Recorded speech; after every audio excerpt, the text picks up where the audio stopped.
Hi, അൽബേനിയയ്ക്കുള്ള ഒരു ജോബിൻ്റെ visa വന്നിട്ടുള്ള അമലാണെന്ന് നമ്മുടെ ഇവിടെ ഉള്ളത്. കൂടുതൽ വിശേഷങ്ങളും കാര്യങ്ങളും നമുക്ക് അമലിനോട് തന്നെ ചോദിച്ചറിയാം. എങ്ങനെ ഉണ്ടായിരുന്നു ഈ അൽബേനിയയ്ക്കുള്ള പ്രോസസ്സിങ് കാര്യങ്ങളൊക്കെ? എൻ്റെ പേര് അമൽ. ഞാൻ തൃശ്ശൂർ തന്നെയാണ് വരുന്നത്. എൻ്റെ ഫ്രണ്ട് വഴിയാണ് ഡയമണ്ട് ഫിനിക്സിന് ആദ്യമായിട്ട് പരിചയപ്പെട്ടത്. അതിനുശേഷം ഇൻ്റർവ്യൂവിൻ്റെ അറ്റൻഡ് ചെയ്തൊരു കുറച്ച് നാൾക്ക് ശേഷം ഞാൻ കോൺട്രാക്റ്റ് വന്നു. അതിനുശേഷം കുറച്ച് വെയിറ്റ് ചെയ്തിട്ട് ഇപ്പോൾ വിസയും വന്നിരിക്കുകയാണ്. എല്ലാം നന്നായിട്ട് ഇതുവരെയായി. ബാക്കിയുള്ള കാര്യങ്ങളും നന്നാവുകയും ചെയ്യണം. എന്തൊക്കെ ബെനിഫിറ്റ് ആണ് ഇപ്പോൾ ഇവിടുന്ന് അൽബേനിയയ്ക്ക് ഇപ്പോൾ ഡയമണ്ട് ഫിനിക്സ് അപ്ലൈ ചെയ്തപ്പോൾ അമലിന് കിട്ടിയത്? ഇവിടുന്ന് ഇപ്പോൾ ഫ്രീ ഫുഡും എൻ്റെ അക്കോമഡേഷനൊക്കെ അവർ പ്രൊവൈഡ് ചെയ്യുമെന്നാണ് പറയുന്നത്. അപ്പോൾ അതൊരു ബെനിഫിറ്റ് ആയിട്ടാണ് എനിക്ക് തോന്നുന്നത്.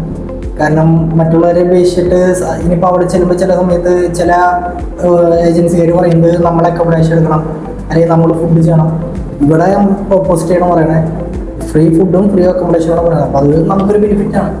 അതെല്ലാം മൊത്തത്തിൽ നോക്കുമ്പോൾ ഫ്ലൈറ്റ് ടിക്കറ്റും അതേപോലെ എന്നിങ്ങനെ ഭാഗത്താണ് എടുക്കുന്നത്.